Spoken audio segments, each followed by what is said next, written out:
The crypto market has been absolutely popping off over the last couple of days, and it really seems as if the altcoin season is here. But I want to give out a massive warning that over the next 48 hours, a lot can change. And even though for the most part, I really think a 10x is basically across the board over the next few months, let's call it the next 4 months or so, I still keep in the back of my head that some strange things are happening over in the macro. And we've got ourselves the FOMC coming up this Wednesday. It's basically the decision where they get the interest rate out to the people.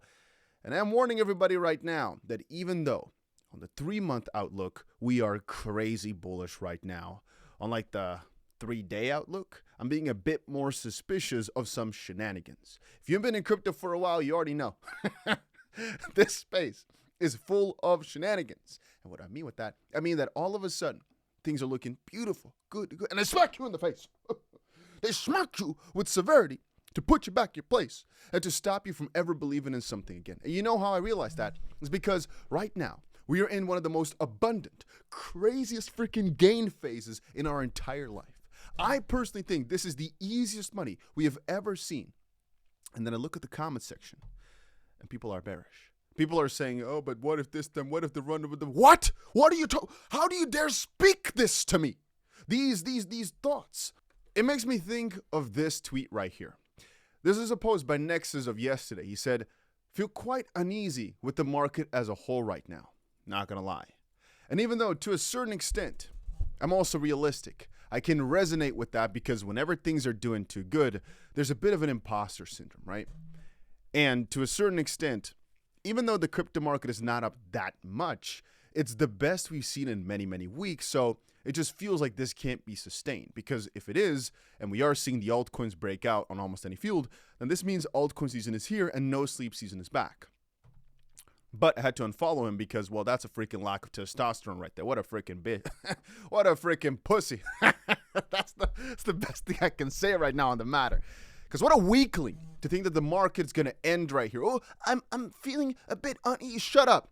This is the craziest period for coins we have probably ever seen. And if you don't believe it, that's how you're not going to make it. Right now, you have to be in the mindset of, well, if all these companies right now are buying billions of dollars, they're raising billions of dollars to buy all these different assets, this most likely is going to set forth a cascade of other companies trying to increase again their value by raising even more money, of which some of it is going to be bought on the freaking open market right in front of our eyes for a lot of these coins. Why go against the freaking working system? I've said this just now for Sol. I said this just now for Dogecoin, that it makes a lot of sense. And I keep now realizing that a lot of people don't even know anymore what a God candle looks like or what a real altcoin season feels like. Some people have said to me, Dusty, you're stuck in the 2021 or 2017 times where this right here, World Liberty Finance, for example, going from 20.5 cents to 22 cents. This is good. It's a 10% move in like a few hours. But breaking it down, this is nothing. Like, people are completely lost now in the sauce. And yes, as I just said, some people say I'm stuck in the previous seasons, but I'm just saying, I think these seasons will repeat themselves, and it's just not here just quite yet, but it's coming. And for people that are thinking, oh, you know what, but what if it's different? What if it's different? It could be. But still, with the strategy we set up for ourselves, it's still quite hard to lose, even if this season is different. For example, all the bots I've been setting up over the past couple of days, I won't go too far into them today, but everything has been freaking destroying it over the past couple of days. Just craziness across the numbers.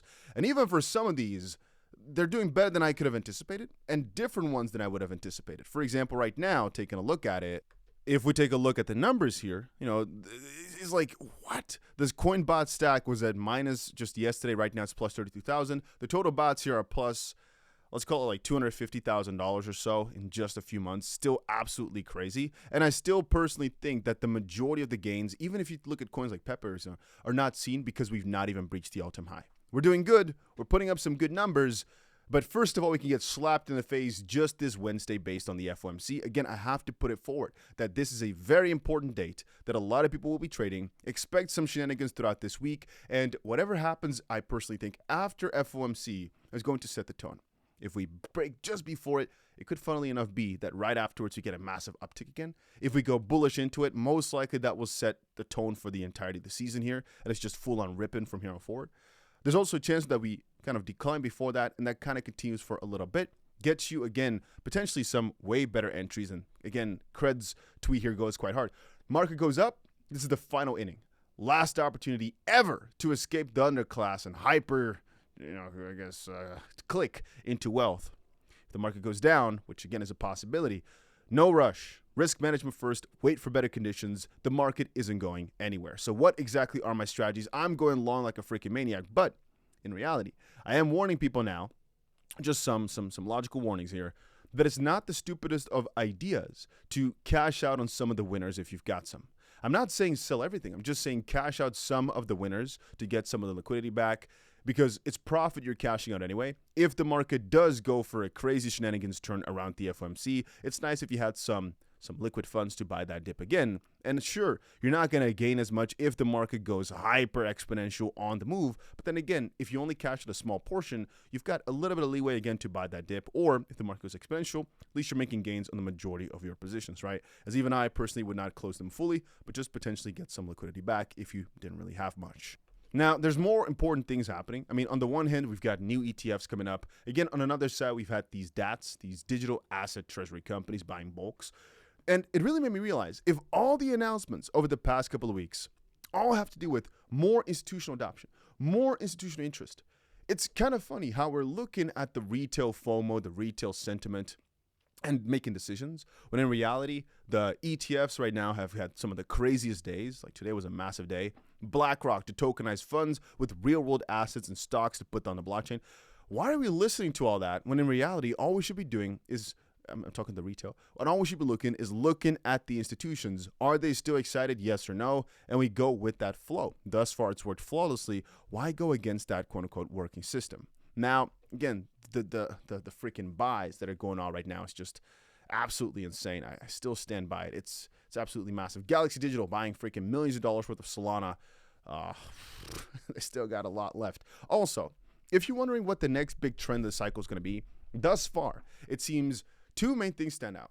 One of which is robotics. And I made a video a few days ago saying, hey, I should get a full robotics tier list going, talking about all my favorite robotic type of altcoins. For anybody that's watching this far into the video, comment down below. I watched all the way through.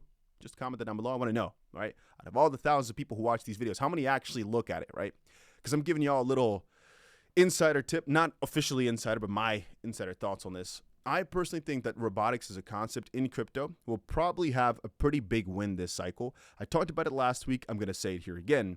The exact coin list is hard to say. Why? Because it's quite a new era. It's quite a new sector. It's quite a new coin list. Here, total market cap of this sector is like 400 mil. Obviously, since it's not in the tens of billions of dollars, it's still quite small.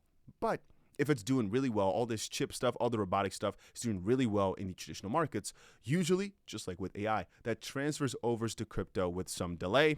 And from that angle, if you're looking for a new sector to really keep your head down in and do some research on, I would recommend on a personal level, not financial advice, to look into robotics and everything of that sector. Apparently, CoinGecko also just added the category, so you can easily check the full list of different coins that are out there. But as you can see, none of them are really at the top of the top. And I wouldn't necessarily say all of these are peak robotic in that sense, nor are the gains particularly that crazy. I'm just saying, if we're watching for some of the most interesting sectors for this season, I would say robotics or anything chip related in that sense is one to watch out for, because it's quite undervalued, underwatched, underseen. Another one would most likely again be AI, but we've already seen a massive run for that, so I wouldn't necessarily count my breath or hold my breath on that. Robotics, though, we've not seen any hype for that whatsoever, even though it would make sense. Anyway, remember, guys, what I've been telling you for the past couple of days. Gold has been going absolutely insane. It's been ripping. Bitcoin tends to follow gold, lagging, but it still tends to follow gold. It's a similar sort of principle. People buy, at least that's the whole core concept, Bitcoin for the same reason that people have been buying gold. And in these turbulent times, which, I mean, people are speculating on the S&P for whatnot, theoretically speaking, there's a bullish case for Bitcoin and gold, perhaps, if the S&P does bad. But thus far, the correlation has been quite positive, and it's quite interesting to think of the idea that even if the S&P is doing good, there is also a very good case for Bitcoin then again. And like I said, I'm not the biggest fan of Bitcoin on the price gain front. I think Bitcoin sets the stage for every single altcoin, though. And so if you're not really excited for Bitcoin, it's hard to be excited for alts. But I still think that for most people out there, it makes more sense to focus only on altcoins just because they make relatively so much more gains, especially in a really good season. And I'm telling you all right now, everything looks as if this is going to be the craziest run we've ever seen. And to some extent, people might call me stupid, but I'm just thinking, don't talk yourself out of it. Don't think it's too far-fetched or far-reached, or don't think the gains you're seeing right now are already at peak. Theoretically speaking, on the short term, this could be some sort of stopping factor, sure, right? We've got, for example, like I said, FOMC, which could put a little bit of dirt in our freaking mouths. I mean, Jerome Powell, good morning, everybody, and freaking kick to the face can happen, but we know pretty quickly afterwards, most likely, it's going to be run after run after run after daily after run after that you're going to freaking peel your eyes out because you can't sleep no more. I'm warning y'all, no more sleep season is upon us. I'm buying all these freaking coins like a madman. You better know it. And if you're wondering where I'm buying it on, you're looking for a place to trade on, you can check out the link down below. Here, for example. Ooh, take a look at that. Nice little spammy comments. Again, I hate that, man. So many freaking bots. Anyway, check out the link down below. You can see right here what we buying on. Anyway, check out these links down below. The bots I'm trading over on Payonics. A nice free 10K position you can get over on 𝗬𝗓𝗓𝗓. Check it out. Link is down below. And I'll see you guys again in another crypto video somewhere later today.